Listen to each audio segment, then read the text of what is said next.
Thank you, Madam Speaker. I rise to contribute to the Future Jobs and Investment Bill 2025 on behalf of the Greens in the lower house.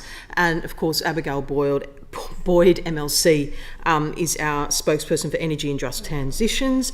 And I know, and we support the bill, but I know that she has a raft of amendments in the other place that seek to improve consultation, to provide greater oversight and transparency, close loopholes, strengthen definitions, and importantly, strengthen the environmental protections.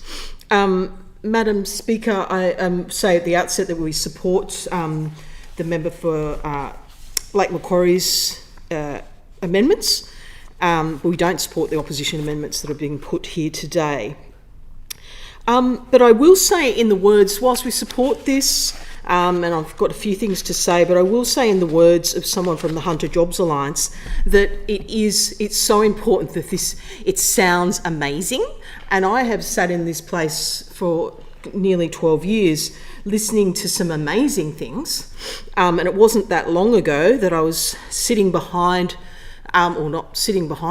opposite rather, the Minister Matt Keane when he was Energy Minister, who's now the chair of the Climate Council of Australia, and when the Liberals and Nationals were embracing the renewable energy zones and saying that was amazing, and it did sound amazing, and we all thought we were in unison. So it was really bizarre for me to hear today that, I still cannot make sense of what the opposition is saying. I know they support it, but the kinds of comments that are made about coal, and it's kind of bonkers. So I just really needed to get that off my chest, because I do refrain from debating on energy bills of late, or anything related to renewables, because I feel just so angry about some of the around the edges comments that are made, in particular by the coalition. But Madam Speaker, we know that the just transition, and I can say very proudly with a track record, the Greens have always supported a just transition for workers in the coal mines. John Kay, God rest his soul, he was an absolute champion for the just transition of coal workers in the Hunter and elsewhere. And the Greens have continued that. And I am very proud of that work, and it's great to see that the Labor government have embraced that ethos. And I did hear from one of the Nationals recently when I said, I've never heard you guys talk about a just transition. And the comment was, well, we don't believe in transitioning. And I thought, yeah, I get that. But meanwhile, the entire capitalist world, pretty much, in terms of the big energy providers, have moved well and truly away from coal. So, we are still playing catch-up of the dark years of the coalition at federal level and the climate wars. And so this cannot happen soon enough. Madam Speaker, we commend the government for looking ahead to prepare the Hunter and other coal regions for the eventual closure of the coal industry. However, we think there needs to be amendments to make it effective, and that starts with ensuring mining companies contribute to the fund, to the Future Jobs and Investment Fund themselves, because then they've got a stake. They are then literally key stakeholders.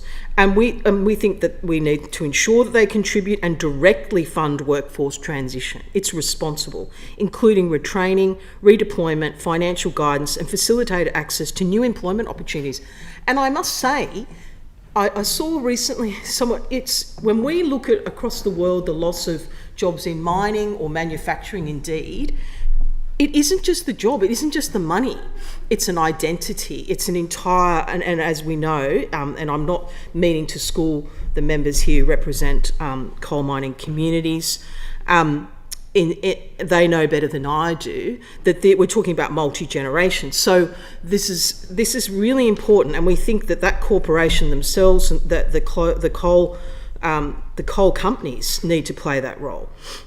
We think the fund should focus on its intended objects, funding services, projects, programs, or other initiatives that promote the objectives of the Act, and that we also think that the 22.5 million annual for that is adequate. Sorry, I beg your pardon. We do not think that's adequate, and that's why we think that we need to be ensuring that mining companies contribute to that fund. Madam Speaker, on post-mining land use, we have concerns. The authority is given powers to acquire, develop and dispose of land, but the bill does not require these powers to be exercised in a way that advances rehabilitation, land restoration or environmental outcomes. And my only experience of seeing this is with asphalt mines in my electorate and sand mining. And, really what we don't see is governments ensuring that those sites are rehabilitated, and that is a real issue. And we really urge the government to tighten this. We know that the Legislative Council inquiry into post-mining land use recommended and it highlighted the importance of managing post-mining land to achieve positive environmental outcomes alongside economic and social objectives. And as drafted, the bill only indirectly captures that, and it leaves it discretionary rather than a core objective guiding funding allocations or strategic plans. Let's not leave this to chance. We really need to tighten that up. And regarding the environmental object, the government's view is that this is best addressed through other policies, but they don't embed coordinated region-wide environmental outcomes. And there wouldn't be a single member here who is in the Hunter or adjacent that would not want explicit environmental objects in the bill, because they know that in the end that will affect their communities, and indeed it affects all of us. And Madam Speaker, the other aspect is local engagement. Now, we've seen across the state, and it's not just in the Hunter, but we know, the irony that I was just commenting earlier about, the irony that the Nationals who embraced the renewable energy zones, I believe, my personal view is because they thought they were going to make money out of it, that was somehow there was money to be made. And then the failure of some of those not being able to attract workforce is entirely in their hands at the time. But what we know is that in terms of, we're hearing now from the coalition about their ranting about there's not being enough consultation with local communities about, for example, transmission lines and setting us up for the grid of the future. And I would say to them, well, we need to back in our amendments to ensure that communities are not just told what's happening, but they are truly engaged with. That we think this legislation should require regular consultations, set a minimum consultation frequency in any community, and ensure that outcomes of consultations are actually incorporated into decisions and publicly reported. Now, wouldn't that be amazing if people did not, when we think of the cynicism that people have around the words community consultation, and we've heard, I think Roy Butler, the member for Barwon, introduced some really great ideals around community consultation a few years ago, but honestly, there's nothing that compels any government of the day to actually listen and to do some of the things that are suggested. So we just don't want to see lip service to consultation about something so important. Why do we want to waste taxpayers' dollars on things that in a community say, we don't want that?